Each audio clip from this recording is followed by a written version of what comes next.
2 Raja-Raja pasal 11 ayat 1-20. Atalia dibunuh dan Yoas menjadi raja. Ketika Atalia, ibu Ahazia, melihat bahwa anaknya sudah mati, maka bangkitlah ia membinasakan semua keturunan raja. Tetapi Yoseba, anak perempuan Raja Yoram, saudara perempuan Ahazia, mengambil Yoas bin Ahazia, menculik dia dari tengah-tengah anak-anak raja yang hendak dibunuh itu, memasukkan dia dengan inang penyusunya ke dalam gudang tempat tidur, dan menyembunyikan dia terhadap Atalia, sehingga dia tidak dibunuh. Maka tinggallah dia 6 tahun lamanya bersama-sama perempuan itu dengan bersembunyi di rumah Tuhan, sementara Atalia memerintah negeri. Dalam tahun yang ke-7, Yoyada mengundang para kepala pasukan 100 dari orang Kari dan dari pasukan bentara penunggu. Disuruhnyalah mereka datang kepadanya di rumah Tuhan, lalu diikatnya perjanjian dengan mereka dengan menyuruh mereka bersumpah di rumah Tuhan. Kemudian diperlihatkannyalah anak raja itu kepada mereka. Sesudah itu ia memerintahkan kepada mereka, inilah yang harus kamu lakukan. 1/3 dari kamu, yakni yang selesai bertugas pada hari Sabat di sini, tetapi mengawal di istana raja. 1/3 lagi ada di pintu gerbang sur, dan 1/3 pula di pintu gerbang di belakang para bentara penunggu.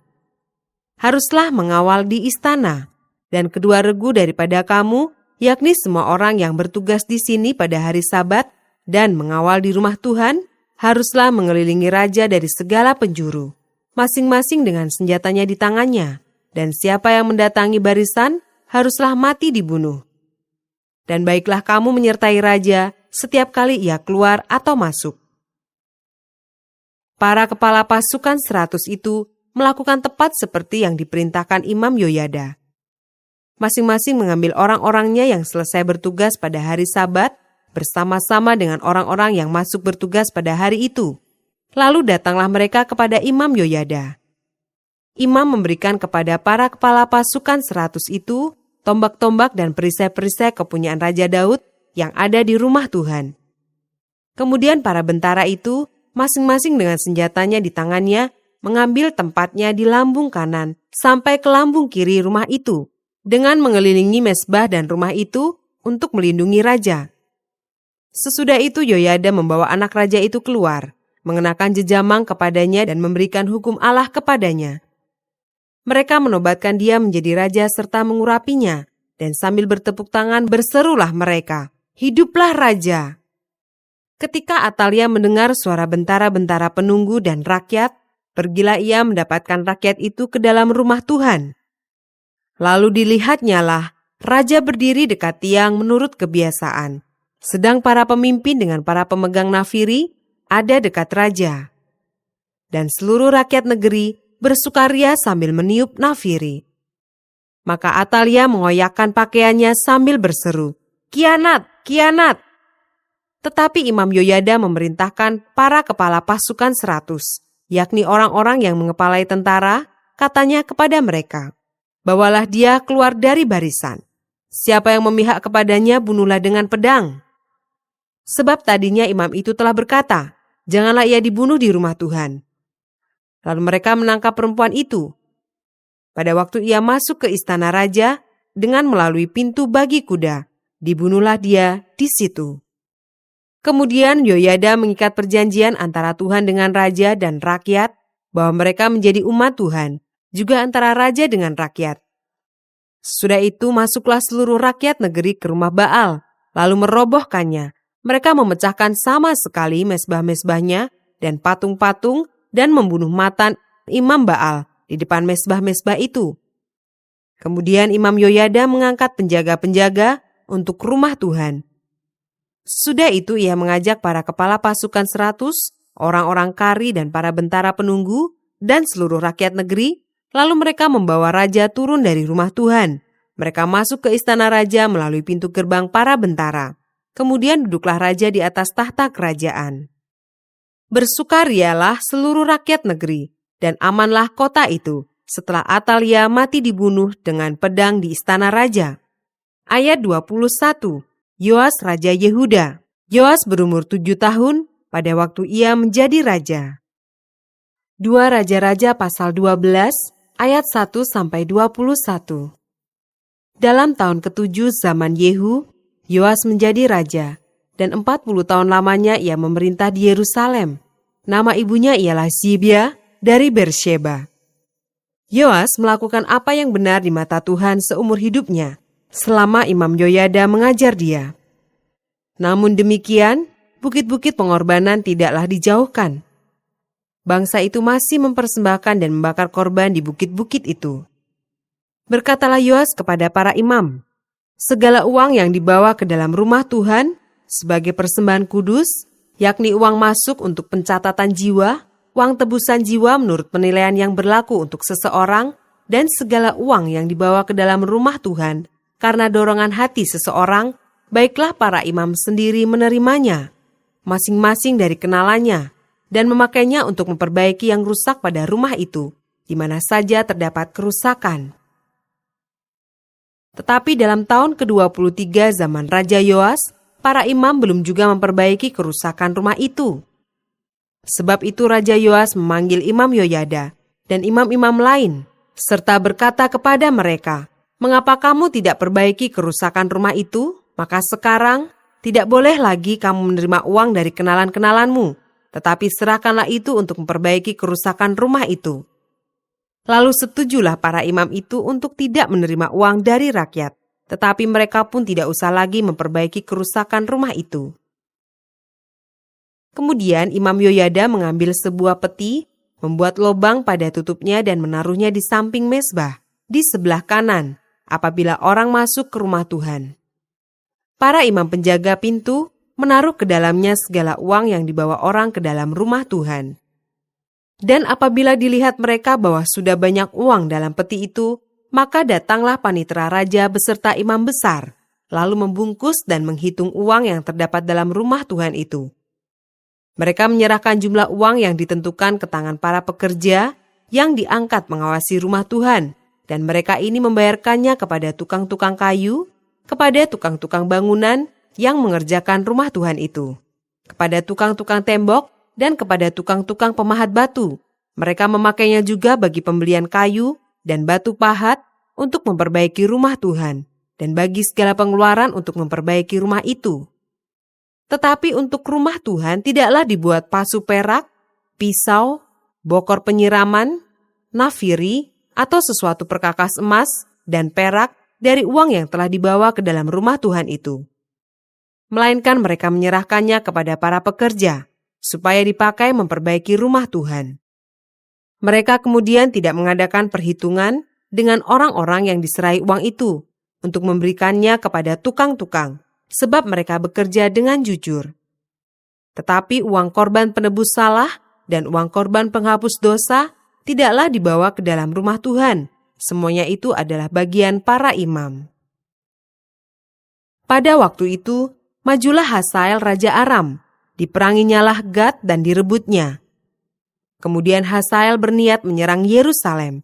Tetapi Yoas, Raja Yehuda, mengambil segala persembahan kudus yang telah dikuduskan oleh para leluhurnya, yakni Yosafat, Yoram dan Ahazia, raja-raja Yehuda, dan persembahan-persembahan kudusnya sendiri, juga segala emas yang terdapat dalam perbendaharaan rumah Tuhan dan istana raja. Dikirimkannyalah semuanya itu kepada Hazael, Raja Aram, maka tidak jadi lagi Hazael menyerang Yerusalem. Selebihnya dari riwayat Yoas dan segala yang dilakukannya, bukankah semuanya itu tertulis dalam kitab sejarah raja-raja Yehuda? Pegawai-pegawainya bangkit mengadakan persepakatan, lalu membunuh Yoas di rumah Milo, yang letaknya di penurunan ke Sila. Yosakar anak Simeat dan Yosabat anak Somer ialah pegawai-pegawainya yang membunuh dia. Lalu ia dikuburkan di samping nenek moyangnya di kota Daud, maka Amasya anaknya menjadi raja menggantikan dia. 2 Raja-Raja pasal 13 ayat 1-9. Yoahas Raja Israel. Dalam tahun ke-23 zaman Yoas bin Ahazia Raja Yehuda, Yoahas anak Yehu menjadi raja atas Israel di Samaria. Ia memerintah 17 tahun lamanya. Ia melakukan apa yang jahat di mata Tuhan Dan ia hidup menuruti dosa Yerobeam bin Nebat, yang mengakibatkan orang Israel berdosa pula. Ia tidak menjauhinya. Sebab itu bangkitlah murka Tuhan terhadap Israel. Lalu diserahkannyalah mereka ke dalam tangan Hasael, Raja Aram, dan ke dalam tangan Ben-Hadad, anak Hasael, selama zaman itu. Tetapi kemudian Yoahas memohon belas kasihan Tuhan, dan Tuhan mendengarkan dia, sebab ia telah melihat bagaimana beratnya orang Israel ditindas oleh Raja Aram. Tuhan memberikan kepada orang Israel seorang penolong, sehingga mereka lepas dari tangan Aram, dan dapat duduk di kemah-kemah mereka seperti yang sudah-sudah. Hanya mereka tidak menjauh dari dosa-dosa keluarga Yerobeam, yang mengakibatkan orang Israel berdosa pula, melainkan mereka terus hidup dalam dosa itu. Juga patung Asyera masih berdiri di Samaria. Sebab tidak ada laskar ditinggalkan pada Yoahas, selain dari 50 orang berkuda dan 10 kereta dan 10.000 orang berjalan kaki, sebab Raja Aram telah membinasakan mereka dan meniupkan mereka seperti abu pengirikan. Selebihnya dari riwayat Yoahas dan segala yang dilakukannya dan kepahlawanannya, bukankah semua itu tertulis dalam kitab sejarah raja-raja Israel? Kemudian Yoahas mendapat perhentian bersama-sama dengan nenek moyangnya, dan ia dikuburkan di Samaria. Maka Yoas, anaknya, menjadi raja menggantikan dia. Ayat 10-13. Yoas, Raja Israel. Dalam tahun ke-37 zaman Yoas, Raja Yehuda, Yoas anak Yoahas menjadi raja atas Israel di Samaria. Ia memerintah 16 tahun lamanya. Ia melakukan apa yang jahat di mata Tuhan. Ia tidak menjauh dari segala dosa yang disuruh Yerobeam bin Nebat dilakukan orang Israel, tetapi terus hidup dalam dosa itu. Selebihnya dari riwayat Yoas dan segala yang dilakukannya dan kepahlawanannya, bagaimana ia berperang melawan Amasya Raja Yehuda, bukankah semua itu tertulis dalam kitab sejarah Raja-Raja Israel? Setelah Yoas mendapat perhentian bersama-sama dengan nenek moyangnya, maka duduklah Yerobeam di atas tahta ayahnya. Dan Yoas dikuburkan di Samaria, di samping Raja Israel. Ayat 14-21. Kejadian menjelang kematian Elisa dan keajaiban dalam kuburnya. Ketika Elisa menderita sakit yang menyebabkan kematiannya, datanglah Yoas, Raja Israel, kepadanya dan menangis oleh karena dia. Katanya, "Bapakku, Bapakku, kereta Israel dan orang-orangnya yang berkuda." Berkatalah Elisa kepadanya, "Ambillah busur dan anak-anak panah." Lalu diambillah busur dan anak-anak panah. Berkatalah ia kepada Raja Israel, "Tariklah busurmu." Lalu ia menarik busurnya, tetapi Elisa menaruh tangannya di atas tangan raja, serta berkata, "Bukalah jendela yang di sebelah timur." Dan ketika dibukanya, berkatalah Elisa, "Panahlah." Lalu dipanahnya. Kemudian berkatalah Elisa, "Itulah anak panah kemenangan daripada Tuhan, anak panah kemenangan terhadap Aram. Engkau akan mengalahkan Aram di Afek sampai habis lenyap." Sesudah itu berkatalah ia, "Ambillah anak-anak panah itu." Lalu diambilnya. Setelah diambilnya berkatalah Elisa kepada Raja Israel, "Pukulkanlah itu ke tanah." Lalu dipukulkannya 3 kali, kemudian ia berhenti. Tetapi gusarlah abdi Allah itu kepadanya serta berkata, "Seharusnya engkau memukul 5 atau 6 kali. Dengan berbuat demikian engkau akan memukul Aram sampai habis lenyap. Tetapi sekarang hanya 3 kali saja engkau akan memukul Aram." Sesudah itu matilah Elisa, lalu ia dikuburkan. Adapun gerombolan Moab sering memasuki negeri itu pada pergantian tahun.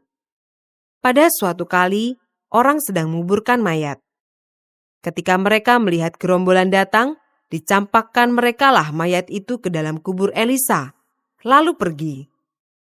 Dan demi mayat itu kena kepada tulang-tulang Elisa, maka hiduplah ia kembali dan bangun berdiri.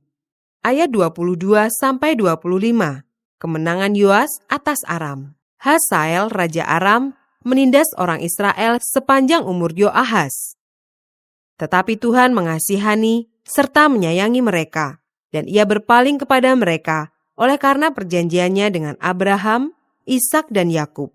Jadi Ia tidak mau memusnahkan mereka dan belum membuang mereka pada waktu itu dari hadapannya. Kemudian matilah Hazael, raja Aram, maka Ben-Hadad anaknya menjadi raja menggantikan dia. Yoas bin Yoahas merebut kembali dari tangan Ben-Hadad bin Hazael kota-kota yang dalam peperangan direbut Ben-Hadad dari tangan Yoahas, ayah Yoas. 3 kali Yoas mengalahkan dia dan mendapat kembali kota-kota Israel.